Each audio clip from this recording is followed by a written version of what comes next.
20 minutes, and then if I talk for half an hour, I don't hear any questions, right?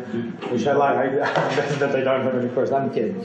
Okay, voluntary moral by enhancement and the creation of both persons. In February of this year, in the Journal of Medical Ethics, I think it was February, there was in the February issue, Nick Ager published an article on the creation of both persons, and a variety of replies appeared, and then your reply to the replies. So I followed that, and I think something can be added to this debate, and I would like to do that. I'm not saying that this, what I'm going to say, is some big discovery, whatever, but I think there are two additional points that I think could be made, and have a tentative position I would like to propose in that respect. So go a little bit over your argument, a few of the replies. One of them, of the people present here, was Ingmar, the other one Rob Sparrow, if I'm right. So quite quickly over that, and then I'm going to propose something. The accent will not be on voluntary moral by enhancement, but on the creation of both persons, and then I will try to connect it to this issue of voluntary moral by enhancement. So the question, can moral by enhancement lead to the development of morally enhanced persons, so-called both persons? So my answer to that is something I agree with Nick Ager. So we can do more than enhance our moral dispositions only. So we can also enhance our moral status. And here I'm in agreement with the position Ager took. Now the next question he raised was, will both persons jeopardize mere persons? For instance, sacrifice them for the benefit of both persons? One possible answer, no. The other, yes, they can. Why not? I'll sort it here four arguments, among which the first three appeared in the replies to Ager and J and E, and the fourth one is what I propose as an addition. So if both persons are around, we might be less likely to inflict catastrophic harm or ultimate harm upon ourselves, and that was very briefly in one sentence the argument Ingmar proposed, and I'm inclined to be sympathetic to that argument. The other, so-called interest-based explanation, Alan Buchanan, both persons, as cognitively and morally enhanced beings, will be able to imagine more reasonably and vividly how scary death is. Hence, they will have a stronger interest to survive. In my opinion, it doesn't have to be so. If, as cognitively more advanced persons, we are able to imagine vividly death, it doesn't mean that we will fear it more. We can reach an evolutionary stage when we will fear death less than we fear it now. So I think that is also an option. So we might not go in the direction of fearing death as both persons, but fearing it less than we do now. So to that particular argument of Alan Buchanan, I'm not going along with that one. Then, because by analogy, one might argue that we should be careful not to enhance the morality of our children, descendants, too much, as they might pass a certain moral status threshold and become both persons. I'm not sympathetic to that claim, because there is no reason to believe that this kind of traditional moral education will lead to the passing of a certain threshold. But the fourth argument is the one I would like to propose, is the following. Even currently existing mere persons will not easily sacrifice those who are believed to have a lower moral status, even in supreme emergencies or supreme opportunities, sometimes even not for the benefit of themselves. So this is contrary to, for instance, Jeff McMahon's position. Where do I find arguments for this, what I'm saying? That mere persons will not easily sacrifice those who are believed to have a lower moral status, even not in supreme emergencies or supreme opportunities. So, examples of that war and medical ethics. So, for instance, physicians are supposed to triage war casualties on the basis of their medical condition and not on the basis of whether they deal with soldiers who fight on their side or with enemy soldiers. So triage on the basis of medical condition, even in cases of perpetrators of terrorist attacks and their victims. So let me just cite something from the American Journal of Bioethics. So there has been written a lot about that, but let me give here an example. The article by Gesundheit in the American Journal of Bioethics. So we see examples of here the one he gave Israeli Defense Forces. A terrorist commits a terrorist act, and soldiers from the Israeli Defense Forces bring him to a hospital. That then he's being treated for, in this case, 8 months. Then discharged in stable clinical condition. His costs were for treating him and for rehabilitation were $350,000. And we were dealing here with a terrorist who committed a terrorist attack, but then he was treated in this way. Of course, this might be.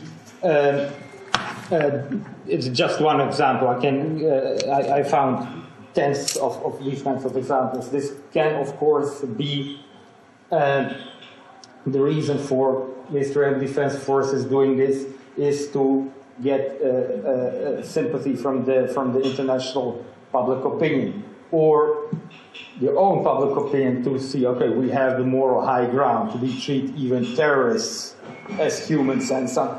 But whatever the reason is, they appeal to something, and that to what they appeal is, in fact, a certain moral perspective, which says we should treat people with a lower moral status, that is terrorists, as humans when they are wounded, and we should not sacrifice them like that. So let's skip this argument. Hence, if mere persons do not have a value framework that favors the sacrifice of those with a lower moral status, that are the examples I was talking about, post persons will be even less likely to sacrifice mere persons. So I don't see a high likelihood in post persons jeopardizing or sacrificing mere persons, because even we are not in situations I'm describing so inclined to that with people who we consider to have a lower moral status, like terrorists. And the Geneva Conventions and so on, they all say that only urgent medical reasons will authorize priority in the order of treatment to be administered, and each belligerent must treat his fallen adversaries as he would the wounded of his own army, and so on. So this moral framework exists already in our moral reasoning, of the moral reasoning of persons. So in the case of post persons, that is likely to be even more the case. But even if post persons do not adopt such a practice, the one I described, it is if they abandon any deontology, any Kantianism, and so in favor of a utilitarianism favoring post persons, sacrificing mere persons, that is to be applauded as the morally superior stance, because the moral framework of post persons is by definition superior to ours. So even if they are consequentialists, And even if they wish to sacrifice us mere persons, why not? That is the morally superior stance then. And that is an argument that did appear in Ager's article somewhere. You mentioned that, but then you left it there. But I think it's a very important argument, so I am inclined to build on that. Hence, the moral justification for refraining from the creation of both persons in the future appears to be primarily based on species-centrism or species-narcissism. So, in spite of the fact that we have moral reasons to accept, even in the second case, even the disappearance of mere persons, why don't we do that? Because we are simply a bit narcissistic when our species is concerned. There are no other reasons to do that. But why should our species survive at any cost? Why not to create a morally superior species, or to enhance the moral status of our species, even if that entails the obliteration of our species, or the moral status of mere persons? And then, the second part of the argument, moral enhancement leading to the creation of both persons should be voluntary. Why? If moral enhancement has been imposed on someone, she has already lost some of her moral status and is more likely to be sacrificed by both persons in favor of both persons and those mere persons who have not been subjected to mandatory moral enhancement. So, if moral enhancement has been forcefully imposed on us and both persons have come into being on that basis, they have lost already much of their moral status. And hence both persons can treat mere persons who were forced to become both persons as morally inferior beings. But if they do it on a voluntary basis, there is no reason for both persons treating them in that way. Consequently, the development of both persons is morally justified only or primarily if moral bioenhancement leading to it proceeds on a voluntary basis. And my tentative position is the following: both persons are all right. They're fine, great people. Obviously. Second, we should be all right with them, because without fearing the obliteration of mere persons or our species, what is the reason to fear that? Apart from species narcissism. And thirdly, moral bioenhancement leading to their creations is to be voluntary. So this is my little tentative proposal to be added to this debate about the Nick Ager article that appeared in February. And that's it. I think I've been very I can do it even shorter than this. Professor Harris. I didn't understand that last point. Why would the fact that people have been coerced into being post-persons, they would be equally post-persons with the other post-persons, why would that even give a motive to treat them badly? That's the first part of the question. The second part of the question is different, not only in this room, but in current persons. There are vast differences in abilities of all sorts, to such an extent that vis-a-vis one another, we stand to many of our fellow persons as post-persons would to normal persons. But nobody thinks that gives, I hope nobody thinks, that gives some of us a right to lord it over the others or to treat them badly. There's no reason why we shouldn't treat personhood as a threshold, as I believe it should be treated. And it's a pretty low threshold, given how many human individuals count as persons. My God, it's a low threshold. But when we believe in equality, we believe in ignoring that threshold. So again, I don't see the danger. The second part I agree completely with, and that is the point I tried to make. Perhaps I didn't succeed in that, but that was the point I was making. The third, the first question, if you have been forced to do something, you have lost your freedom, which you care about, I have the impression. Depends what you mean by forced. I imagine, I mean, a lot of this would happen, I guess, maybe even prenatally, certainly in childhood. We force our children to undergo education, but we don't think that they've lost their freedom on that account. And as long as the post-person characteristics were like education, namely enhancements, I don't see why it would have that effect.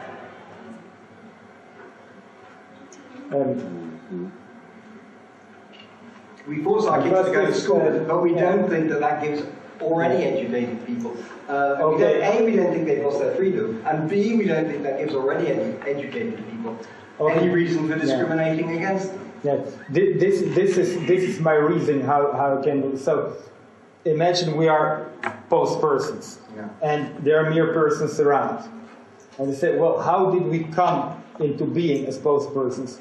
Because these mere persons wanted that voluntarily. On the other hand, if they have been coerced in one way or another to do that, we don't feel any, as post persons, we don't feel any obligation towards them because they did not decide themselves to bring us into being. I'm a post-education person. There are currently kids in education who are being forced to be there. Why? I don't understand why that would give me any reason to treat them badly in the way that you described. But I think maybe that's the second part. Maybe you can we've got 5 questions and we're not going to have time for them. So the line so far is Michael, Tom, the lady from Croatia, Nick, and then Stefan. So and watching. Now was waiting for my name the whole list and then gave up. There's something. I mean, I'm not worried that post persons might do us harm in a racist way. But the other side of the coin is what's called in psychology in-group favoritism.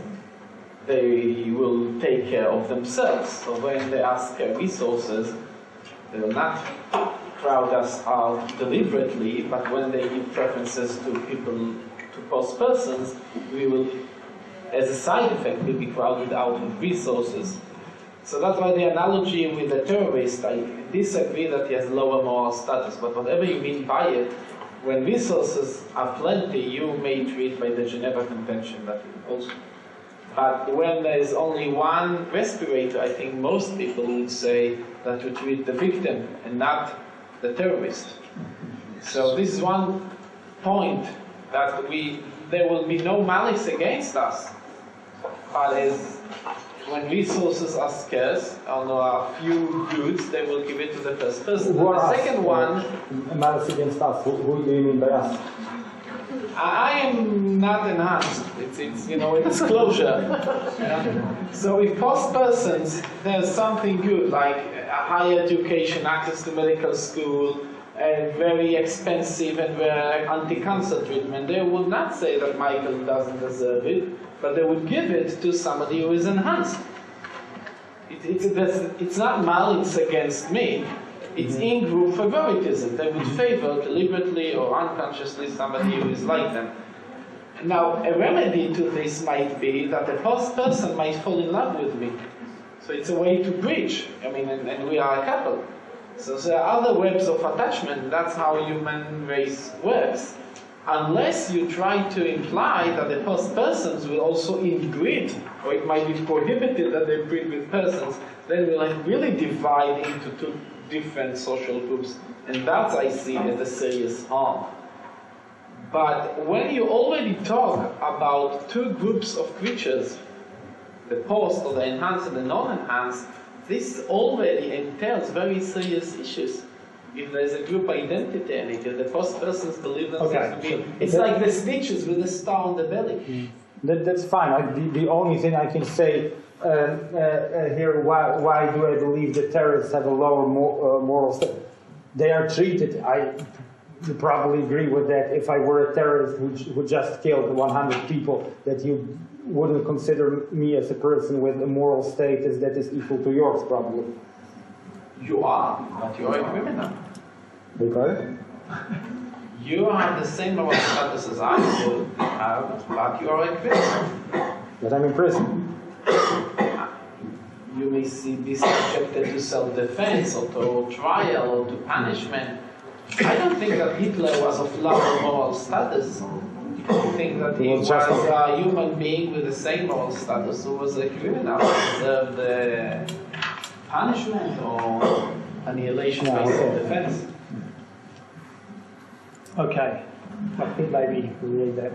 Tom, you were next. So this is a bit related, so it's about your argument that current mere persons don't treat beings of lower moral status worse than persons. And I also wasn't so convinced by the appeal to how we treat terrorists, partly because I think that most of us think that terrorists do have the same moral status, but just have done bad things. But also, as Michael was just saying, but also because there are lots of other categories of beings that we think have lower moral status, like non-human animals and early embryos and fetuses that we do treat much worse. So we allow abortion, we farm animals, we don't do those things to persons. So even if terrorists are an example of a group of people with lower moral status that we treat nevertheless as persons, there are lots of other examples of beings with lower moral status that we treat worse, and arguably even treat worse than their lower moral status warrants. I wonder how you would accommodate the way we treat animals and fetuses. Well, there are people who believe that animals should not be treated as beings with lower moral status than non-human animals. So, or non-human animals should than humans or fetuses. So there are people who believe that, and I have no reason to think that both persons will reach a higher moral status than we do will not be even more inclined to do that. And of course, the argument about terrorists is not, I know it's a matter of defining moral status, and perhaps I was not too precise with that, but I'm saying that if we are even willing to provide medical help to terrorists and their victims in the way that we do, that it's, in my opinion, very possible that both persons will be more inclined not only to such an act, but to treating animals in a more proper way than we do. So, what I imagine that both persons will be, they should be much better in that than we are. So I don't fear so much that we are that both persons will jeopardize us and sacrifice us for. Sorry. Okay, I have a couple of questions, but I'm going to try to be short.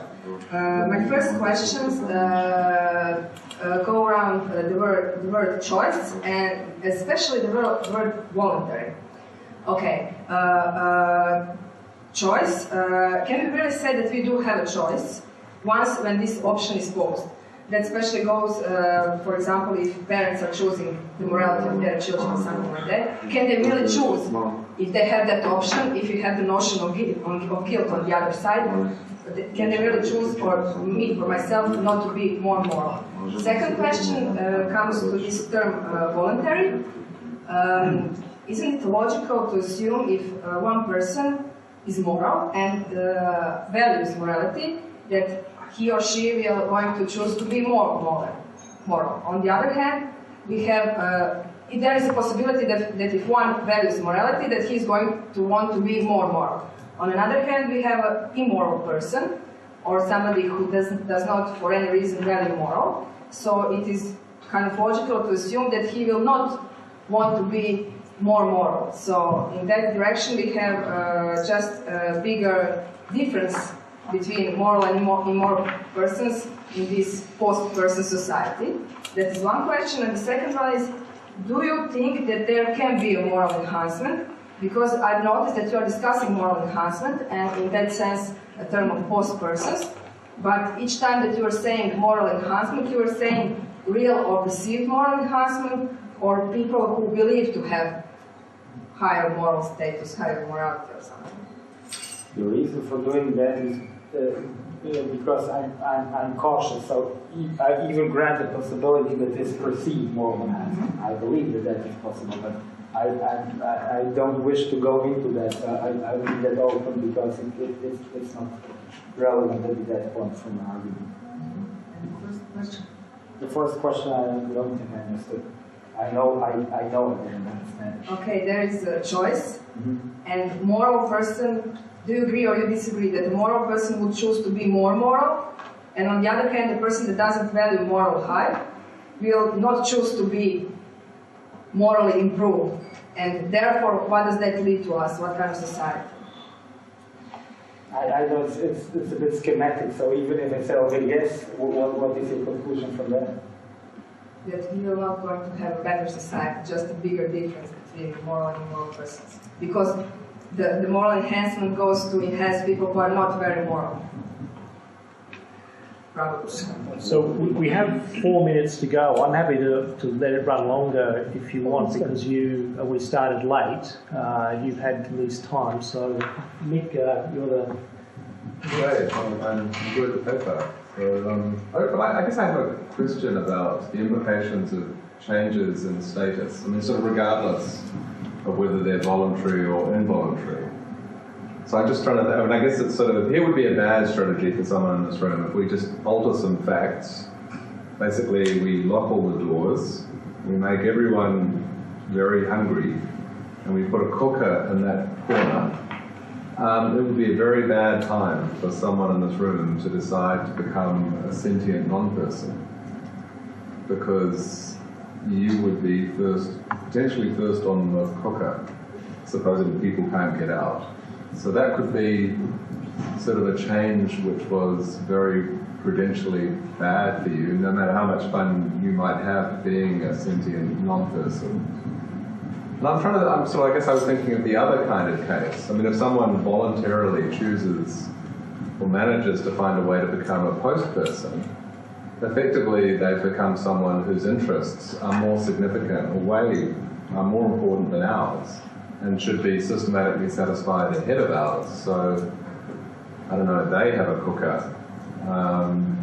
The voluntary creation of a post-person, a person deciding to become a post-person, effectively exposes us to quite significant harm. Now, I guess once they've done it, then we as mere persons maybe just should be dinner, but it's still not a prospect that I relish. But I guess that's sort of I'm thinking about When changing status, one person voluntarily changing status or involuntary, it can have dramatic sort of consequences for them. I mean, if you assume that we comply with the rules of morality, dramatic consequences for them and for those whose status doesn't change, simply because they've changed in a relative way. Suddenly your interests count for less. Yes, but you can leave out the cookers. Okay, no, but the argument I'm trying to make is that we cannot. You wrote that yourself, I think, that it is very difficult to imagine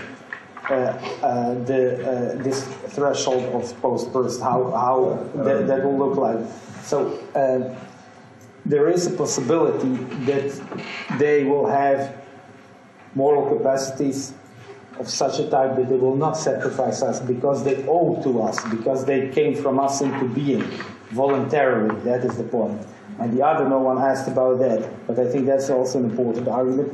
Even if they do not adopt a Kantian attitude, if that is not the morality of post-persons, but some kind of consequentialism, even if that is the case, that is the morally superior stance, isn't it? Because that's the stance of post-persons. Perhaps post-persons will have then, at one stage, the morally superior stance. But the person among us who chooses to become sentient non-person, and we would be, presumably, if I artificially designed circumstances so that no one gets out and everyone's very hungry, I mean, that would be the individual we should choose to sacrifice. We'll take last two brief questions, and then we'll have to draw this to a close. I think Stefan and the last. So Stefan? It's very much like your paper. I've got some worries concerning you introducing the moral But concept. I didn't write a paper about this. People mentioned my paper, but I didn't write this paper. Your presentation. Oh, presentation. Oh, sorry. Presentation. Thanks. I've got some worries concerning the introducing the term moral concept of the post-person, because we've already seen that in person there's a great variety of capacities, intellectual, cognitive capacities, and there's this recognition of the norm of equality among persons. So now we develop further, become enhanced human beings, develop further capacities, and these further developed capacities, with further developed capacities, still recognize us as equals. So I'm wondering why there's a need to introduce the moral status of a post-person. Because already just by introducing the concept of a post-person implies the gap between post-persons and persons. So it would just be simple to talk about beings with further developed capacities who still belong to have the moral status of the personhood. Just as a suggestion. Well, that is this argument. I didn't go into that, but in this issue of Jamie that was discussed, this threshold issue. But yeah. Last question. Sorry. Yes, I think my question was already posed, but regarding the animals and the evolution, and I think you already answered.